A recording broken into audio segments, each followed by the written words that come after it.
hello friend आम ए शालपड़ू आसलु ए Ghasipura bypass माने Ghasipura M जाऊँ चलतु जीवा घसीपुरा मार्केट चलु आम घसीपुरा देखा केते सुंदर परिवेश जस्ट वर्षा टी छाड़ी तेणु आम संध्या टाइम हम पाखापाखि टाइम यहाँ हूँ 4:30 हम सटरडे आम चलू ये हूँ आंदपुर को जीवाई रास्ता आंदपुर ब्रिज छक जावाई रास्ता एपटे अच्छे एवं आम आगे जावा एवं देखा बैतरणी नदी किपरि लगुच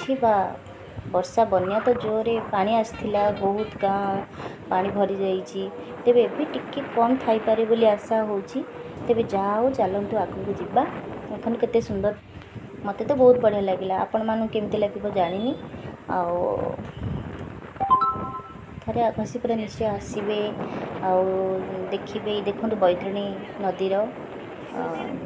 किसी मुझे देखा जेहेतु दूर में आम एपटे रास्त तब पूरा देखनी जी पार्टी मुझे देखदेली टी देखा जो चिकेन सेंटर टाइपटे सेपटे अच्छी एवं आम पहुँची गलु बस स्टाण्ड एवं आम बस स्टाण्ड पाखापाखि गलु देखु पहुँची गलु बस स्टाण्ड आगला